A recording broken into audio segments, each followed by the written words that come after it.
Hello and welcome back to the Franchise Millionaire Show. I'm your host, Andrea Bailey Brown, and you are in for a treat. We have an exciting episode for you today.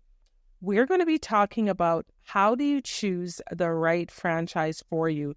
I would have to say this is one of the questions I get asked the most, and I understand why. We basically want to make a decision that is right for us. We want a decision that is going to give us the best returns, the best results, and there's a lot of fear in that too. Nobody wants the worst of anything. Actually, some people are not afraid to take something that's not really operating well and turn it around. But on average, most people want to know what is the right and the best franchise for them. And that goes down so many paths. So let us get started. Another way I've heard is like, what's the hottest franchise? Like, what out there right now is really hot? What industry? And those are all really, really good questions. And as we know, the number one radio station that most people listen to is WIIFM. What is in it for me? Or what's in it for you? So choosing the right brand definitely has to do with finding that best fit. So the question I'll also ask my clients, and when people ask me this question is, do you love the idea of owning a business or the reality of actually operating a company? Because there are some people ask this question because they're curious about franchise and business ownership and entrepreneurship, but they really are not ready to invest in a business and build wealth through franchising. They're just curious and they'd like to know, sort of like a conversation piece. And I'm okay with that. Sometimes we're just curious about things and it goes no further. However, for the people that are serious and they're really thinking about one day becoming a franchise investor or business investor, then I am going to answer for all of you, whether you're just curious or whether you're truly, truly looking to become an investor. So let's continue. Did you know there are over 3,000 different franchise brands out there that we can actually choose from?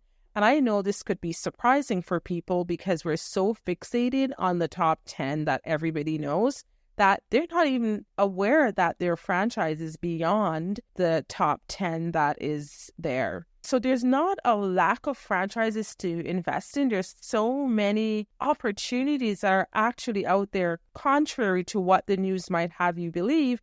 They'll have you believe that there's no opportunities, everything is going to the dogs, and it's just doom and gloom. But there are really a lot of business opportunities that are available. So I don't think the question really is about what's best, what's right. It's really, there's a lot of fear involved there. So that's when we'd say fear enters the chat. And when fear comes up, then we're either don't want to do anything, we shut down, or there's the alternative. You can get very excited. So let's narrow things down here. I think if we have over 3,000 franchises that you can buy and invest in, it's almost like being a kid in a candy store. If you think of most kids, they're excited when they're in that candy store. They're jumping up and down. They just can't decide what to pick, what to do. That's where the phrase sugar high comes from. We can say it's like a franchise high. So if you were excited and you see this as an opportunity, then you would be totally, totally fearful. So bring in that energy of possibility, bring in the energy of, wow, there's so many choices and so many opportunities out there. I just have to pick one that is going to work for me, or more than one. Some of my clients will invest in different brands and multiple of one brand as well. So first thing I would encourage you to do is to look at some sort of, maybe elimination. And that's what we usually do when we're helping our clients out. We also look at what is not for you, right? So knowing what is right is also knowing what will not work for you.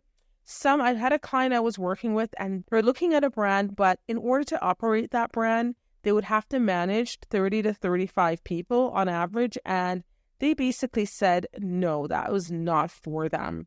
So sometimes you can do it by elimination by number of employees, elimination of the venue.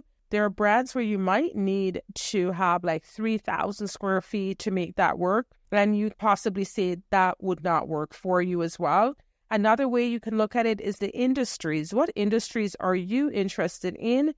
Restaurants can be a little problematic because they often fail, especially if you have people that are inexperienced operating them. They're really nice and sexy to see, but in the end, they can be very costly to people. So what I would encourage you, there are 5 things I would say that you need to know to evaluate to choose the right franchise for you.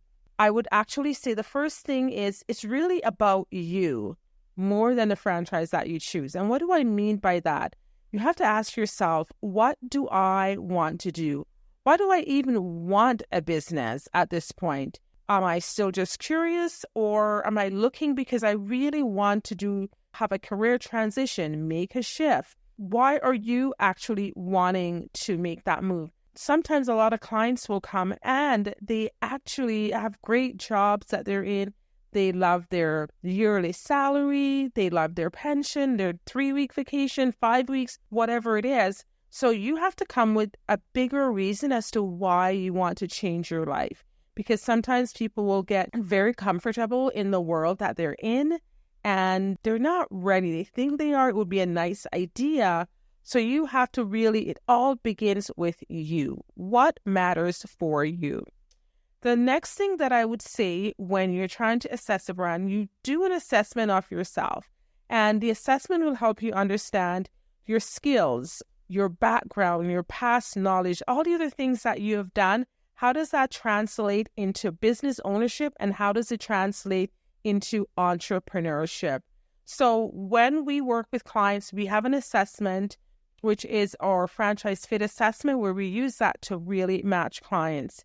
So something that is fearful for many people is the fact that sometimes they've been in one career for so long, they've done one single thing for a long time, and they often ask, what else can I do? So when I was looking at leaving my teaching job to go into entrepreneurship full-time, I had a few teachers around me that actually said, I'm not sure what else I can do. I've always just been a teacher. But this is where a great assessment comes in, and working with someone to pull out some of those skills that you already have to let you know how it translates into owning a business. So the next thing is, when I talk about teachers, I used to be a teacher, as I mentioned, and with a teacher, we have so many skills. You can talk in front of large groups, you can manage people, you can manage children, you can manage adults too. I've seen, like, if you're a mom, right, you're basically a manager of a home with different departments, and you can take those skills and put that into business ownership as well. So we use a proprietary system, and with our proprietary system, we can help you to find the brands that really fit for you. This is beyond a personality testing. Personality like the Myers-Briggs or the DISC, Colby, all of that, they're great just for personality. But what we're doing is we're working with you to figure out what businesses best match your skills and your background. The next thing that I'd encourage you, number 3, would be you'd have to look at the brand reputation and the market demand. The thing that you are looking at investing in, we'll need to figure out, is this just a fad or will it stand the test of time, is what I would say.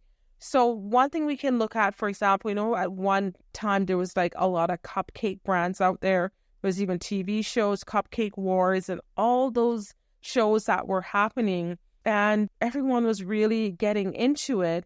But in the end, only a couple or a few have lasted, right? So some of the yogurt brands as well, pay attention to things that are just single concept, because eventually you'll notice, like, for example, Tim Hortons have gotten into selling ice cream as well. Some of the other big brands will adopt the one thing that you have. So look at the market demand for the product that you're looking for, and that will help you to decide what would be a best fit for you. Now, this is the fun part. Let's talk about the financial requirements. This is the show me the money section when you're evaluating brands and what's going to be right for you. Because if you do not have sufficient funds, it doesn't matter if I tell you, hey, this is the best brand for you, and it is a $2 million investment. So what if you cannot really afford it or you don't have access to those funds? So there is a few things that you have to look at.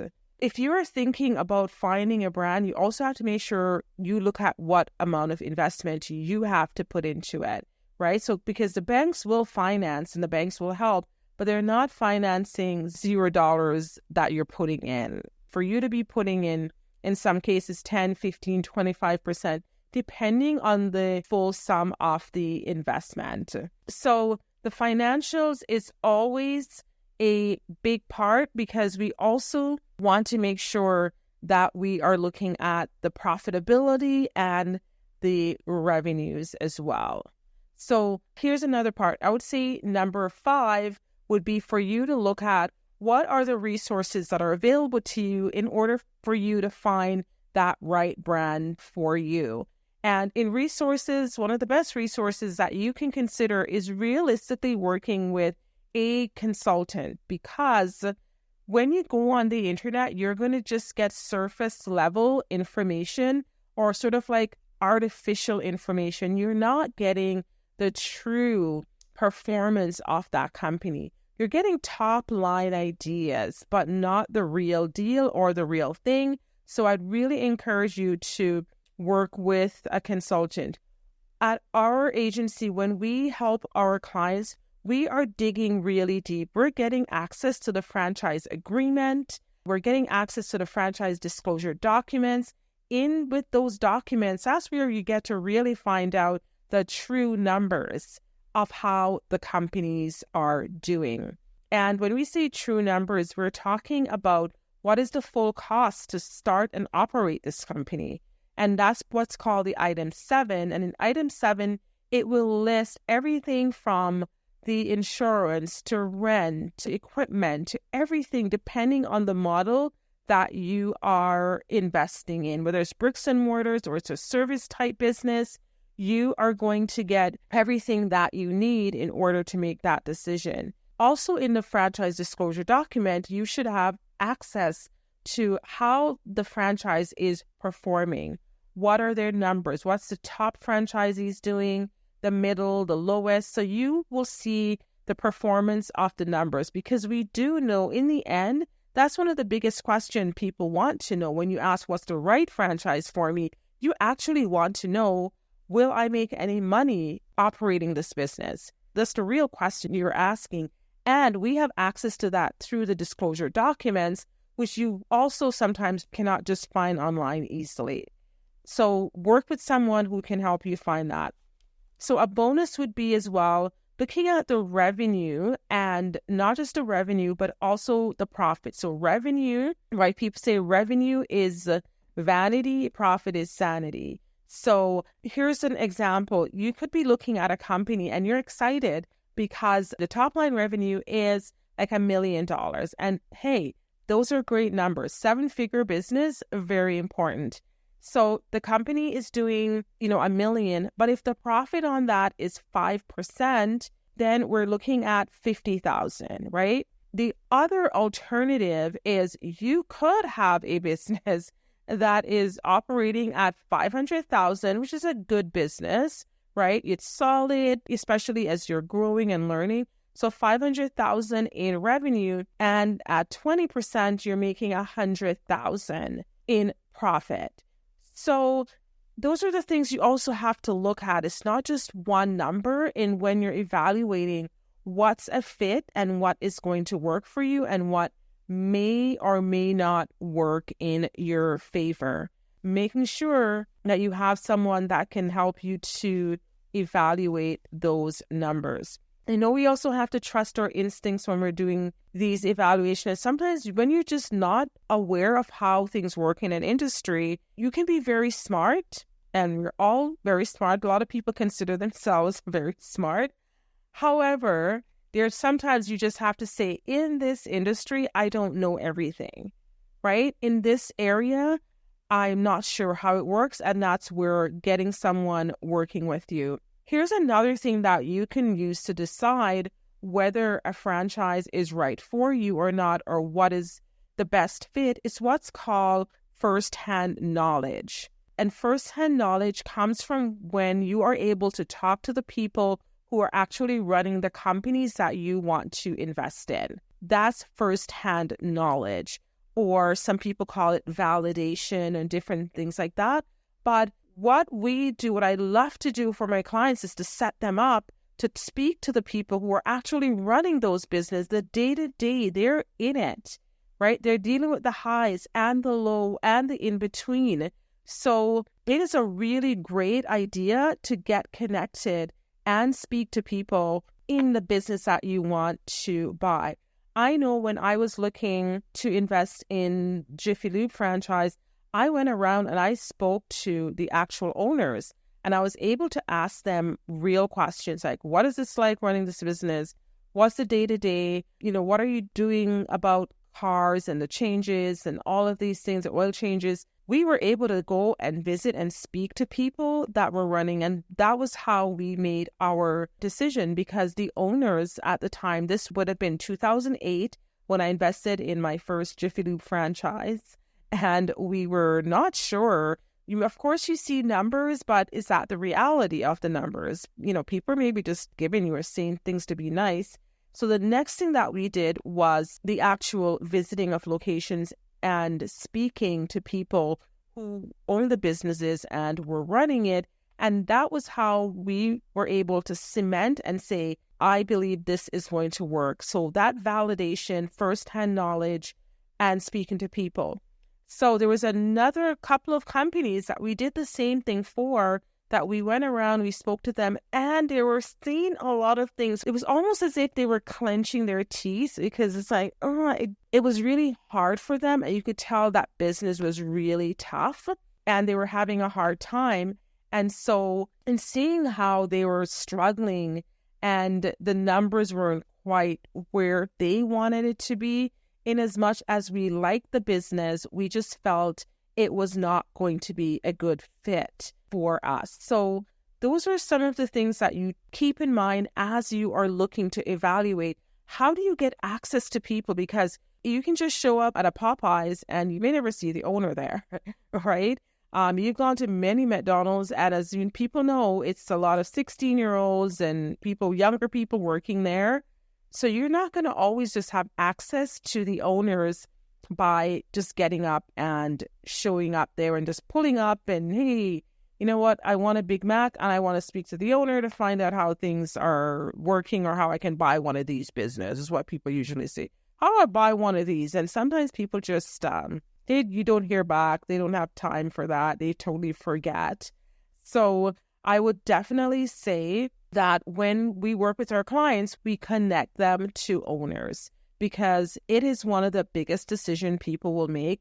If you are going to be investing and you're putting out, whether it's as little as $100,000 or $60,000 or as much as $1 million plus, you still want to do right by your money. And money, when you have it, it can come easily. It's energies to flow.